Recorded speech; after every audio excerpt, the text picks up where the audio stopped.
I was very honored to be asked to be the president of the MPMA. It's an extraordinary organization, and in my first year, the theme was the power of one, and I made a commitment to talk about the difference each of us can make through the simplest of commitments and within our own spheres of influence. It requires each of us to ask, why not me?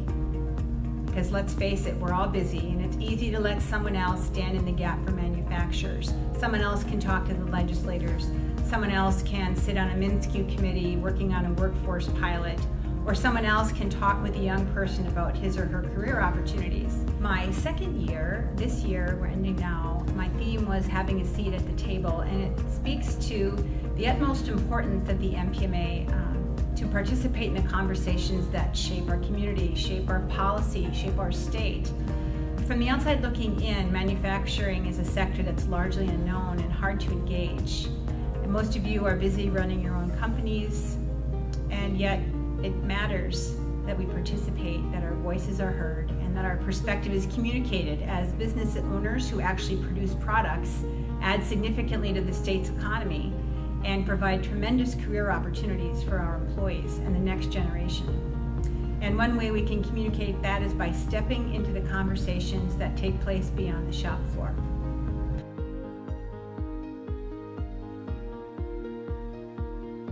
Amy's contacts down at the Capitol, at the legislature, with the Department of Education, with the schools is going to really accelerate MPMA to that next level and helping to move manufacturing in Minnesota forward. Getting Amy Wallstein as our executive director was a great step forward for our association. Amy has a great deal of knowledge and background in some of our main initiatives: government relations, workforce development, education, so on. Amy will bring a breadth of experience to the MPMA we haven't seen before. I came on board as the executive director for the Minnesota Precision Manufacturing Association in September. And my focus for the first 100 days on the job has been on 3 main areas. My first priority has been looking at our legislative advocacy. We had a successful legislative session last year as we formulated and put into action at the legislature the youth skills training program. The second aspect that we're focusing on as part of the 100-day plan is workforce development. What we've been focusing on is deepening employer engagement efforts. We're trying to help members understand what it's going to take for them to offer internships and apprenticeships. Another key part of the 100-day plan is getting to know the MPMA members. I've been out touring your facilities, getting to know you and your employees and what you need from your association. I hope that we can continue to have that conversation about what you need from your association and how we can serve you in the coming year ahead. So the youth skills training program in action is going to look different in every community. Some communities are going to choose to build on to existing programs like their STEM Career Academy and add a experiential component, internship, apprenticeship. Other communities are going to choose to do a summer program. What's important for manufacturers is to start thinking about what types of opportunities you want to offer at your facility. Perhaps you want to do a tour during the Tour of Manufacturing next year. Perhaps you are interested in hosting some students during a summer program. Or maybe you want to learn more about doing an internship or apprenticeship directly at your facility. We're here to help you figure that out. Call me anytime and we will talk through what makes the most sense for you and how to connect you into this emerging world of the youth skills training program. Well, I think it's always good that you let your elected officials know what's important to you. So what compelled me to go down there was this was a pretty near and dear subject to me, and I felt that it was a great opportunity to let our legislators know what was important to us. So this allows 16-year-olds and 17-year-olds in an educational setting to get exposure to what the job is. And not just following and standing back and going with your parent to work day. I could have them working on a machine. I could have them making sparks. I could have them drilling holes.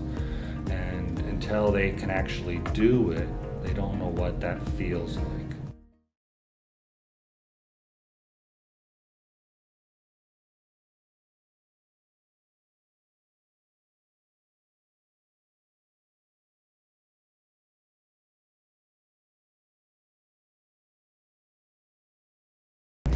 Luann has really positioned MPMA to be a driver in workforce development. I will never forget when I first asked her to take over our workforce development initiatives. MPMA just had a volunteer committee and was not very active with workforce development.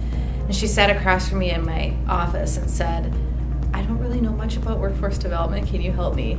And so to see how she has gone from hardly knowing anything to being known not only throughout the state of Minnesota, but throughout the country as the driver for MPMA in workforce development has been really phenomenal. I met Luann several years ago working on workforce development policy issues.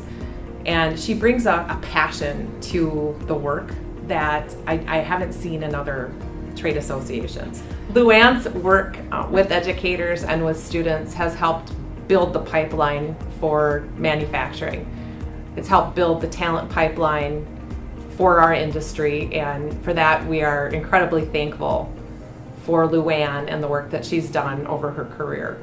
Luann, we're going to miss you a lot, and we hope that you enjoy retirement. Luann is one of those people whose accomplishments are hard to put into words, and that's because she accomplishes goals without a lot of fanfare. She just gets things done. Luann has made her way onto so many strategic committees and advisory boards that we now have a presence in many organizations that are key to what we are looking to accomplish in workforce development. She will truly be missed. Luann is a gem. She is a treasure who will be missed. She absolutely has been instrumental in bringing the voice of our members to both the state-run workforce development programs and advisory boards, to area technical colleges and local chambers. And finally, she was personally nominated and accepted to serve on the Governor's Workforce Development Board because of her deep knowledge and network of connections in both education and industry. And a very personal note to you, Luann, you will be missed terribly. Enjoy your retirement, and thank you for your years of service. And I've had the privilege of working with Luann for many years on a number of different projects. And I just want to say a heartfelt thank you. I really appreciate Luann because she and I are of the same mind around the need to educate young people about these terrific careers in manufacturing. Hi Luann, this is Jason. I always love doing everything with you. Your excitement, your energy, and your care about the kids. Well, Luann has been tremendously helpful for our educational system. She believes passionately about manufacturing and students. So thank you, Luann, for being passionate about what you've always known and have taught a lot of us to know more about. Congratulations.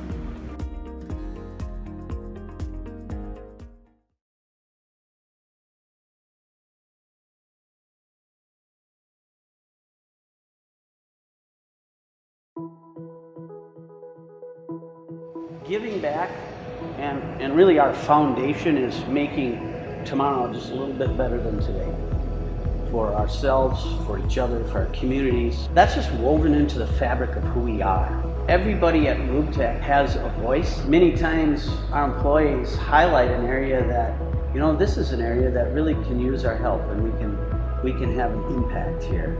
So then we might put together a program and engage the entire organization to support that program. We also have a program, it's the Employee Giving Program. And that program is an opportunity for an individual to give out of their personal paycheck to something that's near and dear to their heart. And our philanthropy at RUBTEC matches that giving. It's about the community at large. And it's about helping others that we're fortunate enough to be able to help. My parents always told me, to whom much is given, much is expected. And if we can open doors for other people to help others, that is so meaningful and so fulfilling in life that to me that's true success. It goes back to the integrity core value that we have. We want to do what's right in the community. It supports the employees in the community and to become a good community partner. The community is a large part of our company. We send employees out into the community to go out and volunteer. And this week we've got employees out putting together the ice skating rink for North Mankato. And also, if we have employees that are interested in a certain area, we'll do matching contributions or sponsorships to support them in the charitable areas that they're most interested. The giving program, like everything we do, is a constant evolution. If I went back 40 years ago, the giving was probably only to the United Way programs. It's exciting for me to see that group of people growing and growing that impacts giving and sees the value of giving. You know, seeing the employees get excited about the giving, seeing them get involved and have opinions is very fulfilling for me as well, because there's nothing better than watching others find that same happiness. One of the things UMC does, we are both in the medical device and aerospace industries, both very vital areas when it comes to people. So we've got really that twofold. What we do has great meaning, but we also want employees to think of themselves as being part of something bigger than just UMC, and that's your community and the people around you. We like to view it as just a part of who we are. We take 5% of our profits on an annual basis, give away the 5%, and then we have an event committee. They're very active in how and who we give out to. There are 9 employees on the event committee. We try to get a broad spectrum so that we can get opinions from everywhere. Having a say in where the donations go is an important part of, I think, of employee drive to work for a company.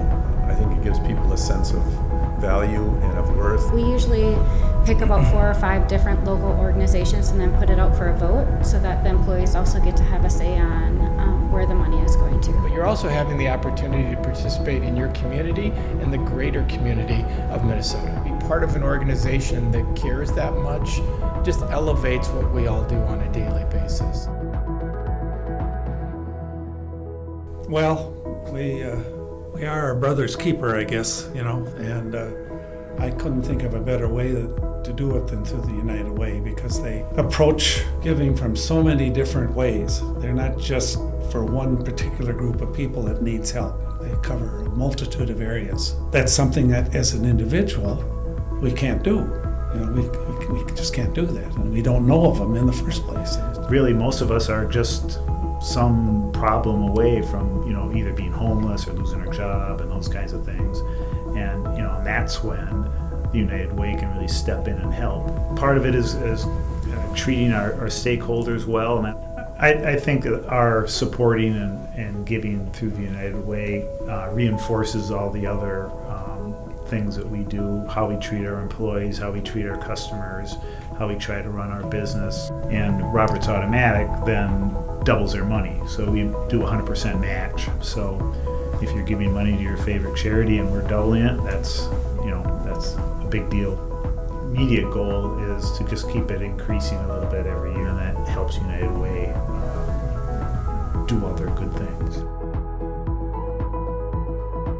So we have our Pay It Forward program, which we at the beginning of each year give all full-time employees $1,000 and part-time employees $500 to pay it forward to whatever cause is near and dear to their heart. And that's what I love too, that the employees really own that and they own where the dollars will go. The objective is to find people in need and to pay it forward to those in need.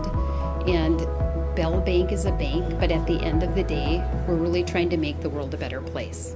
Mr. Solberg and Michael are so proud of this program, and even more proud of the employees and how they've carried out the program. People networking together and pooling dollars together and thinking of causes that they can adopt and help our community. That's really what has made our hearts all expand. For them to hand over $10 million to us and say, do good, is completely amazing. In 1966, our values were family atmosphere, unequal personal service, and paying it forward. And in 2017, they're the same values, so that's what we focus on at Bell Bank.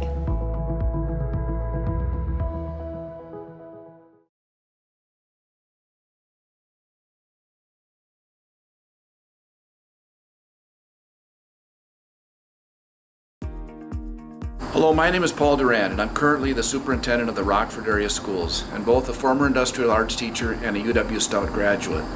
On behalf of the students in our district and the residents in our communities, I'd like to thank the MPMA for their support of our machining program. In kind with the generosity of our local manufacturing sector and support of our district, your donation is helping us to realize our goal of developing one of the best high school machining trades education programs in the state of Minnesota. Since receiving the MPMA grant, we've purchased a Van Norman manual milling machine that has a combination vertical and horizontal spindle, Bridgeport size.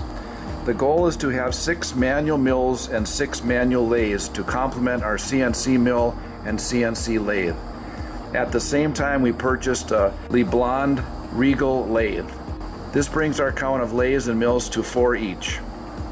Your donation also helped us purchase a cabinet of industrial fasteners, 200 plus drawers with socket cap screws, dowel pins, roll pins, washers, nuts, hex heads, flat heads, and button heads in a range of sizes.